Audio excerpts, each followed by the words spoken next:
James Dale became an assistant scoutmaster after spending much of his childhood as a Boy Scout, starting with the Cub Scouts, then to Webelos, and on until he eventually attained the rank of Eagle Scout. James Dale was recently dismissed as an assistant scoutmaster because he revealed that he is gay, and he is now planning to sue the Boy Scouts of America. Should the Boy Scouts ban homosexuals? Talk about it live on New Jersey Tonight.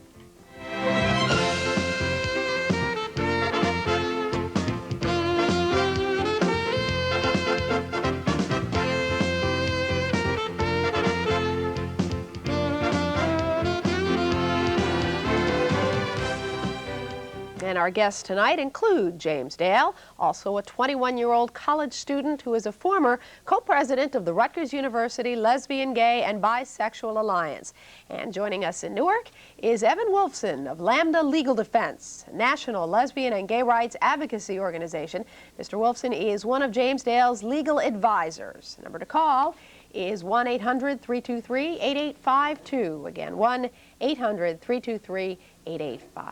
Evan Wolfson, James Dale, welcome to the show. Thank you. Thank you. Nice to have you here. So James Dale, you were with the Boy Scouts for, what was it, 12 years? About 12 years. I started as a Cub Scout, basically as early as you can, which was age 8, and then I progressed to Webelos and then to Boy Scouts. It's all sort of the Boy Scouts of America program. While a Boy Scout, I went through the ranks. I was very, very active in the Boy Scouts of America, in my local council. I originally started, there were 3 different troops, and 2 of the troops I were in, each of them folded because of lack of adult leadership to take the troop. So eventually you became an assistant scoutmaster. Yes, eventually I became an assistant help scoutmaster. fill the vacuum. Yeah, exactly, because there was always a need for, role models and adult leaders. Mm-hmm. And at some point, somehow, the Boy Scouts got wind of the fact that you're gay. Yeah, well, I was in a newspaper article. Well, that's my supposition of how they found out. And then after that, I received a very impersonal letter saying that basically I didn't meet the high standards for leadership, which was really ironic, being that while I was a youth, they commended me on my wonderful leadership ability, and I was, Eagle Scout, I was in the Honor Camping Association, the Order of the Arrow. I even spoke at one of their fundraising banquets. So that's all that it said in the letter, though? The first letter always said the high standards of leadership? Yeah, as established by the Boy Scouts of America. Were you confused, or did you kind of figure out what was going on at that point? I mean, although through the years, the 12 years, I'd never seen anything in print that said gays aren't allowed in the Boy Scouts of America. I had a hunch because, the world is homophobic. So I thought maybe it was that. But at that point, they said I could appeal this decision, and I wrote them back a letter saying, well, I want to appeal it definitely, but what are you talking about? What's this issue that you're throwing me out for? And then from that I received another letter back which I think specifically states, quote, homosexuals are not permitted in the Boy Scouts of America. Okay, so then they were specific. And then they were very specific, yes. They also said they were going to give you an opportunity to appeal their decision. And so what happened there? Well, on 3 levels. There's the local level, the Northeast level, which is the Northeast region of the Boy Scouts of America, and then on the national level. And it said by their own standards for appealing a review decision, they said that I was entitled to appeal this review on 3 different levels. On each level I said, I want to definitely be a part of this appeal. And 3 times they negated me that appeal. They said, basically, you're gay, you're not entitled to that. So you didn't get your chance to appeal then? I didn't even get a chance to appeal it. Okay. What were you feeling when you got those letters? You'd been with the Boy Scouts for so long. Yeah, well, I guess for me it was 12 years.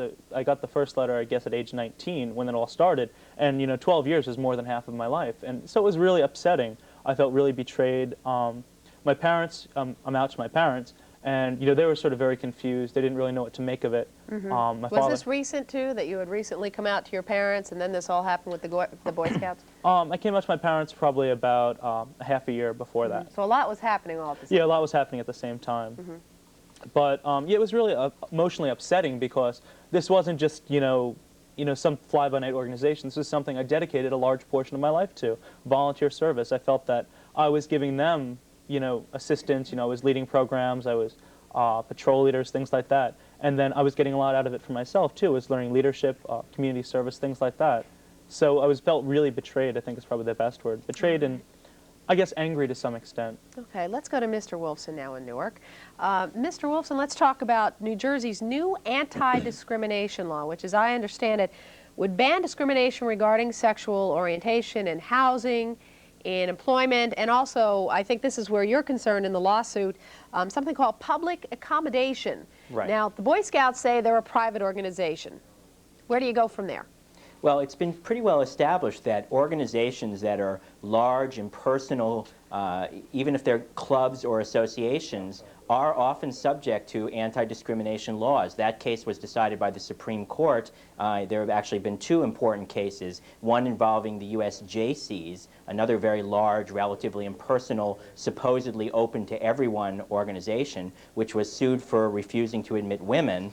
And then there was a case in the Supreme Court several years later involving so-called private clubs in New York City, which clubs were very large, often had dining facilities and other operations, and served a function of essentially permitting people to get together and do business and otherwise bringing people in from the community with really no major selection criteria or no particular expressive content other than that they refused to admit women or people of color or gay men and lesbians. Now, it's been an uphill battle across the country, as I understand it, in this particular, because you're not the only person who was kicked out because he said he is gay. No, I'm not the only one. There are a few other ones across the country. There's a man, Tim Corn, in California, who started this all in basically 1981. He was the first person who publicly, went against this form of discrimination. Okay, so quickly, before we get to the telephones, what do you think legally the chances are, Mr. Wolfson?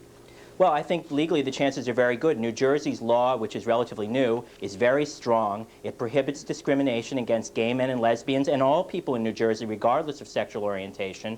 It applies to what are called places of public accommodation, which are large associations or institutions that basically open their door to the public, but then want to keep out a few. And I think that aside from the legality of the case, what James Dale's fight is doing is essentially a truth in advertising function. People ought to know what the Boy Scouts stand for, and the fact that they are teaching our children really to hate gay people, and our gay children are being taught that they're inferior or that there's something wrong with them. And to have someone like James Dale stand up and say, wait a minute, I'm a good person, I'm a role model, I'm a contributor to my society, you have no right to discriminate against me, is terrific. Okay, let's go to the telephones. Devonshire and Arthur, welcome to New Jersey tonight. Yes, hi. Hi. I have a comment also. I just heard recently on one of the popular news programs about a young boy who was sanctioned and let go from the Boy Scouts for refusing to give the Boy Scout oath. He claimed that they were of an atheist, tradition, and that they did not believe in saying the oath, going to believing to God. Now, I know that there's a federal law that says that you can't discriminate because of race, creed, or religious beliefs. Now, again, Arthur, I think it comes down to the question of whether the Boy Scouts are a public accommodation or a private organization. Yeah, but even private groups shouldn't be allowed to discriminate on the basis of religion as well as sexual preference. But as far as religion, we might as well then say it's all right to say, okay, we can't let blacks in, or Jews, or any other ethnic group. James? Actually, on that, I think a really interesting factor, how you said, that people shouldn't be discriminated. I think all discrimination is wrong, regardless of what it is. And I think the Boy Scouts, in a sense, teaches their youth that respect yourselves and respect others, but then it has policies which directly conflict that. In the early 30s, there was a lot of issue around the quote-unquote Negro troops, because they were segregated troops. They were not integrated, there we go, in the early 1930s, and they wouldn't allow them to. And I believe an exact quote I can give you here from the Philadelphia Council of the Boy Scouts of America was... This is in the 1930s? This is July 4th, 1931. Obviously, fraternizing between white and colored boys is not sound due to difference in racial temperament and should be opposed to by parents of both groups.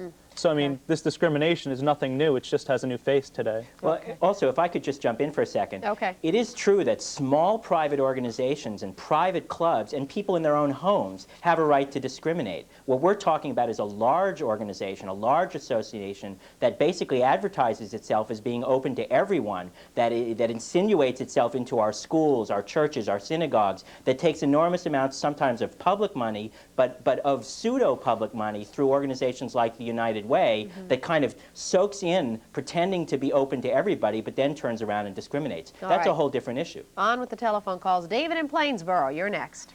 My point is that I think the Boy Scouts saying it's a national organization, a large organization, is not really make them a public organization. I mean, where they get their funding from is where should be what determines whether it's public or private. You mentioned the troops, the segregation of troops. That's not really applicable because that's a tax-funded federal government kind of situation. The other thing is the Sons and Daughters of the American Revolution are two very, very, very, very large organizations, and they discriminate exclusively. There's one that's for women only, and there's one that's for men only, and you have to prove your lineage to someone who fought in the American Revolution. So your point then, David, is it's a private organization, and if they want to say no homosexuals, then that's okay. Yeah, I mean, that's just like a black man trying to get in the KKK and them saying no. Now, maybe theirs is a racist organization, but that's their right to have their racist organization. Okay, Right, response from our guests? Yes, if the Boy Scouts were like the Sons and Daughters of the American Revolution, that would be a different issue. Those organizations have a very specific set of membership criteria. They're only open to people who, as the gentleman said, can prove their lineage. The Boy Scouts don't do that. The Boy Scouts run around telling the whole country that they're everybody's Boy Scouts. That's a different issue. They don't have a set of criteria that exclude people, except when they turn around and then start picking out the 1 or 2 or 3 kids in each troop whom they don't like because they have the wrong religion or because they're lesbian or gay, well, in this case, gay. James? And actually, just a point of information, those troops they're referring to weren't military troops. Those were Boy Scout troops in Philadelphia. They weren't the U.S. government. They were just, like we said, the Boy Scouts of America, the troops of them that were segregated. I should jump in here and say that we did invite the Boy Scouts to send a representative to the show tonight, and they declined to do so, but they did issue a statement, and I will read it. From Blake Lewis, who is the national spokesperson for the Boy Scouts of America. Since the founding of the Boy Scouts of America, we have always served to reflect the values and expectations of mainstream American families. We don't believe that homosexuals provide a role model that is consistent with these values and expectations, and so we do not admit homosexuals as members or as leaders. Actually, on that, I really think it's rather ironic that they try to make it sound like this policy's been around forever. Another thing, the letters that I got from the Boy Scouts of America, they stated that their policy forbids it. I asked them, where is this policy? I never signed anything when I was an assistant scoutmaster or a youth. It was never produced for me. Also, a lot of this has been formulated, their traditional family values have been formulated, these justifications for bigotry were formulated by a public relations firm in New York. Well, and if I could also add to that, as James said, they don't go around telling the churches, the synagogues, the United Way, the organizations who fund them and who take enormous amounts of money dedicated to this youth group, and they don't go to them and say, we're going to take care of all your kids except kids that are not sufficiently non-gay enough, that don't have parents who are gay. They don't advertise that way. They tell them they're open to everybody. And it's also particularly ironic to hear them talking about their founding and their tradition because, of course, the Boy Scouts was founded by a man who was gay. And, in fact, the grandson of that man, who is also openly gay, has come out against this policy, pointing out that it's terribly destructive of our youth who are taught this message of inferiority. I hadn't heard that the founder of the Boy Scouts was gay. Yeah, Lord Baden-Powell. Okay, let's move on to Willingboro now, and John. Yes, I have nothing against homosexuals per se. I don't equate them with pedophiles. I think one of the questions they have here is somebody right away they equate that the homosexual is a pedophile going to molest a child. You have rights, no two ways about it. You have rights as an individual, as a man, woman, whatever the sexual preference. What about the right of the child? Now, one second. Okay, quickly make your point, Okay, John. the point is that I feel that the children should be able to grow up in a heterosexual environment. Now, if it wasn't openly known that you're a homosexual, okay, that the role model, that you stress role model, I think that's a problem. All right, so you have a problem with the gay role model. Yes. Okay. Just to follow that line of thought, if most of the role models, when I grew up, I was gay. I've been gay as far back as I can remember. I grew up with heterosexual role models. If the case were that homosexuals make homosexual youth, then heterosexuals should produce heterosexual youth, and that's not the case at all. As a matter of fact, there are gay youth in the Boy Scouts of America. I'm a perfect example. I was in it since I was 8 years old. I had no role models. What this taught me, it didn't teach me to be straight. It taught me to be ashamed of who I am. It taught me to live in fear and hiding. And the issue isn't whether gay men and gay boys are in the Boy Scouts of America. It's the issue of whether they can be proud and open with who they are. They really have to hide. They live in fear. Okay, let's move on to Marty and Netcong. Marty? James, I really admire you. You're doing a great job. I was a Boy Scout for I don't even know how many years, I think 12, 13 years, and I agree with exactly what your last comment was. Because that I am gay now, or if I belonged into the Boy Scout, was I going to turn out to be heterosexual instead of homosexual? That is ridiculous. James, I admire you. You're doing a great job, and I would send my child to see you. Believe me, I would. Thank you very much. Vote of confidence Thank from you. Marty and Netcong. So your lawyers are working pro bono, Mm-hmm. as I understand it.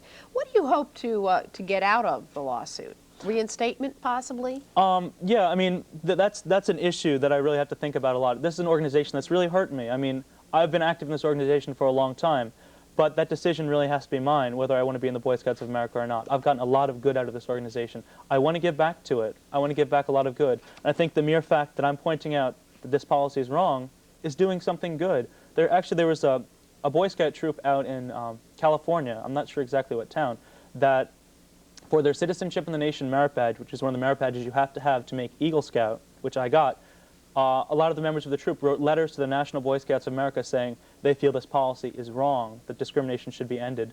So I would really like to end this discrimination, but I think bringing public awareness and public consciousness to this issue is a very good thing. All right, over to Delanco. Am I pronouncing that right, right, Marge? Yes. Okay, go for it. I would like to question, when a small boy announces that he's gay, is he automatically thrown out of the Boy Scouts? According to their policy, they will be thrown out. They How don't- small is a small boy, Marge? 8, 10, 12 years old. Mm-hmm. Okay. Now, I don't know a whole lot about that. I mean, do some kids realize that they are gay as young as 8, 9, 10? Yeah, but I mean, Just from the folks you talk to? I'm pretty sure that I knew I was gay at that age, but I was in no situation to come out. I had no role models. I had nobody to look up to that could tell me that you can be gay and be happy and be accepted in this world. But according to their own policy, if they're 8, 10, 12, if they say they're gay, they're gone. So we've talked about the negatives of the Boy Scouts. Tell me about the positives. Why is it that you're fighting so hard for the Boy Scouts? Because I received a lot of good out of it. I learned to give back to the community what I take from it. I learned to sort of give more than you got from it. I learned, a lot of good values. I learned, to be trustworthy, loyal, helpful. I could run down, the Scout Oath and Promise.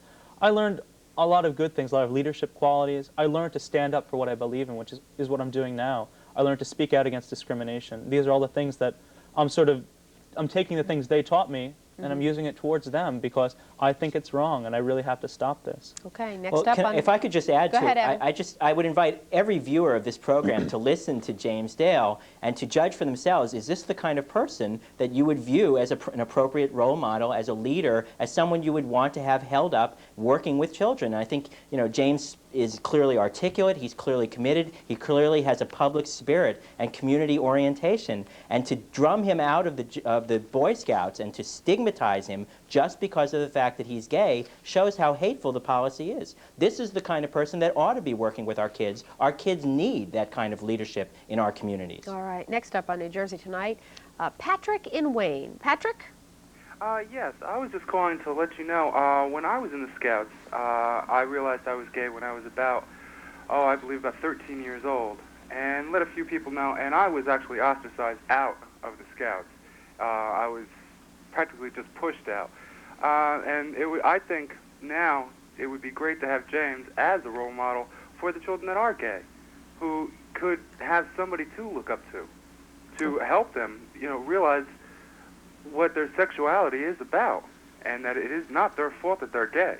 Okay. Should sexuality, by the way, be something that is a part of the Boy Scouts? I mean, kids do reach a coming of age, if they stay with it long enough, going from young kids to adolescence and et cetera, et cetera. And it's obviously something that kids think about all the time. We talk about role models. I guess a good way of looking at this is the Boy Scouts, generally speaking, tries to avoid all issues of sex. But one point I'd like to make is that I'm gay. That's not an issue of sexuality or sex. It's just an issue of who I am. I mean, would one consider that if somebody was to bring, a scoutmaster, a heterosexual scoutmaster, was to bring his wife to a meeting or his daughter, is that throwing heterosexuality in their face and teaching them to be heterosexual? No different. I mean, the fact that I'm gay, I'm not preaching children to have gay sex or to be gay or this or that. I'm just being honest with who I am, and I think showing role models is very important. All right. I think that's a very important point. People hear gay and they immediately think sex. Gay people are not just about sex, just like non-gay people are not just about sex. We're talking about people being who they are, a well-rounded life, a life of love, of commitment, of friendship, of productivity, which applies to you and is everybody's ambition, gay or non-gay. It's very important not to think that this is about sex. It's not about sex. Okay. It's about being who you are. And I just want to add one other point. Okay, We're not just talking about role models for gay children. You know, the largest percentage of people out there bashing people, committing acts of violence against gay people are teenagers and young men. So you're saying this might provide a positive role model for heterosexual youth who might otherwise grow up disliking gay people. And not just disliking, but being taught by society that there's something wrong with gay people and that it's okay to bash them. Okay, let's go to Greenwood Lake. Welcome, Ed. Hi, thank you. Yeah, most of what I've wanted to cover has already been covered. Okay. I'm in my 40s, and I know growing up as a member of the Cub Scouts and Boy Scouts that I, to this day, only through organizations such as that, it's still a stigma to me. What are you not talking being about? accepted. Okay, are you gay? Yes, I am. Okay. And I just want to commend this young man for what he's done. I think it takes a great deal of courage. All right, let's move on to Paul in Dover now. Paul? Yes, hi. Hi. I just wanted to make a comment. I give James a lot of credit for what he's doing, and the Boy Scouts isn't about teaching sex education, but I'll tell you, as a young gay man myself, I wish I could have had somebody to turn to talk to about what I was going through, and if he was there and I could have somebody to talk to, it might have made it easier for me as I was growing up. Also, I just want to reiterate that homosexuality doesn't come out of nowhere. I had two heterosexual parents, and I happen to be homosexual, and it's accepted in many other cultures except our own, and maybe we should just look elsewhere. All right. Thanks, Paul, for the telephone call. When do you expect to get the legal ball rolling on this? I mean, I personally would hope as soon as possible, possibly this summer. You know, just sort of the legalese and dotting the I's, crossing the T's and stuff. I'm not too familiar with that. I'm not, you know, legal counsel by any. I think Evan would probably be a better person to ask for that. Right. Well, Lambda is a national organization based in New York and California, but we work with local attorneys all around the country, and we have lawsuits all around the country. And one of the reasons I was eager to talk on your network tonight was to hope that there would be some attorneys in New Jersey who would volunteer to work with us on this case, as well as the other cases under New Jersey's new law. You know, it's great to have a law on the books that helps shape people's expectations, helps people to come forward and live full lives, but we also need lawyers who are willing to defend their rights. And I hope that people will contact Lambda and help us work on James's case. Okay, let's talk about a little bit more of your personal side, James. I heard a lot from some of the callers tonight who talked about the pain of being ostracized, of not being able to tell people who they were, and that they needed role models. When did you come out? When did you tell people that you were gay? I guess I started coming out after my first year at college. You know, I sort of was very in the closet. My second year, between the summer between my second year and between my first year and my second year, excuse me, I decided to come out. I found somebody, like I said, who was a role model, who was just somebody who was gay, a friend, somebody I could talk to, that I could just, you know, somebody that I could look up to. He was only a year or two older than me, but his experience in my life made all the difference in the world. So after that, I started coming out. I said, you know... Must have been difficult to come out to your loved ones, no? It was, yes, it was very hard. My father's a Lieutenant Colonel Reserve in the Army, and so it was very difficult coming out. But I think the biggest thing, the biggest fear about coming out is the fear. There's nothing to fear but fear itself. Other than organizations like the Boy Scouts of America, you know, a lot of your friends, you have to really choose your friends well, and if your friends are really your friends, they'll accept you for who you are. So that is the advice that you would give somebody who's considering the same? That's my advice, yeah. I mean, I think it's harder to be in the closet than to be out, because, you know, you live your life in fear, and, you know, I'm just honest now, just like in the Scout motto and the Scout law, I'm honest. I tell people where I'm at. I don't make up lies, I don't hide to people. I can't take that effort. I'd rather put it towards more constructive things. All right, let's try to squeeze in one more call. Phil in Jackson, you're next. How you doing? Hi. Well, I was a Scoutmaster back maybe around 10 years ago, and my feeling is if you're gay, that's your lifestyle. But I don't think you should have the Boy Scout movement change their lifestyle and their rules just to abide, you know, because if that's your situation. Quickly, Phil, why not? Well, because, like you say, they talk about freedom, and they want their rules, and they like to join whatever they want to join. If these are our rules, and our boys want to go this way, then they have the right to go that way, and they shouldn't have any outside interference. Okay. Very quickly, because you've only got about 30 seconds left. James? Just real quickly on that. I'm not telling anybody to be gay that's not gay, and I'm not telling anybody to be straight if they're not straight. I'm just telling people to be honest and open who they are. I mean, I was a Boy Scout. I'm one of your boys because I made it through all their ranks. I was commended by them at every level, and now I'm honest, and they want to get rid of me. So it's not a matter of telling people to be something they're not. It is, though, a matter of the Boy Scouts, at the very least, being honest about who they are. Let them tell parents that we're going to teach you that your kids, if they turn out to be gay, are not welcome. All right, Evan Wolfson, have to stop you there, unfortunately. James Dale, thanks so much for joining us tonight. Keep in touch. And as always, we appreciate the calls from home and elsewhere. Tomorrow night, we switch gears to the lighter side. If you're thinking of vacation and you're not sure where to go, the answer might be as close as your backyard. We focus on vacation hotspots in New Jersey. That's tomorrow night at 7:30. And also this note, Governor Florio plans to join us here at New Jersey Tonight on Friday. So mark it down. See you then. For now, stay with us at NJN for tonight's lottery drawing with Hella Young. Good night.